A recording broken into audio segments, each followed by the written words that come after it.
18 তাৰিখৰ পৰা এই বিকাশৰ 12 দিন আৰম্ভ হৈছিল। অসমৰ মাননীয় মুখ্যমন্ত্ৰীৰ সৈতে সকলো মন্ত্ৰী বিভিন্ন স্থানলৈকে গৈ এই 6টা কাৰ্যসূচীৰ মাজেৰে বিকাশৰ 12টা দিন উদযাপন কৰিছিল।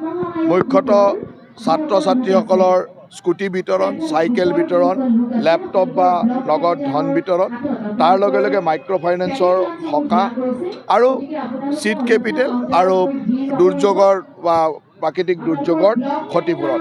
এই ধৰণৰ এই 6টা কাৰ্যসূচীৰ মাজেৰে আমি গোটেই অসমতে প্ৰায় 25 লাখ মানুহক আমি এই ধৰণৰ সুবিধা দিবলৈ সক্ষম হৈছিলোঁ।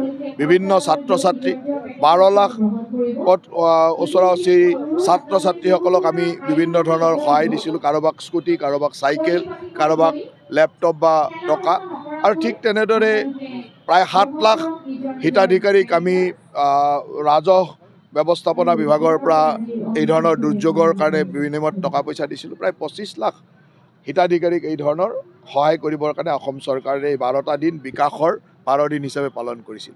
আজিও ইয়ালৈ আহি মাইক্ৰ' ফাইনেন্সৰ 2000তকৈ অধিক মহিলাক ঋণ মুক্তিৰ চাৰ্টিফিকেট, 180গৰাকী মহিলাক চিড কেপিটেলৰ সহায় আৰু এগৰাকী ব্যক্তিক ঘৰ ভাঙি যোৱাৰ কাৰণে 1,20,000 টকা বানপানীত ঘৰ ভঙাৰ কাৰণে দিবলৈ সক্ষম হৈছোঁ। আৰু মই ভাবোঁ যে এই ধৰণৰ সহায়ে আগতে বছৰ বছৰ ধৰি মানুহে নাপাইছিল, কিছুমান বস্তু পিছ পৰি আছিল, এইবিলাক ক্ষিপ্ৰতৰ কৰি আমাৰ চৰকাৰখনে দিয়াৰ চেষ্টা কৰিছে। আৰু এই কথাবিলাকে আমাৰ ৰাইজৰ প্ৰতি দায়বদ্ধতাও সূচাইছে আৰু ৰাইজেও সেই ধৰণৰ আমাক আস্থা বা মৰম দিছে।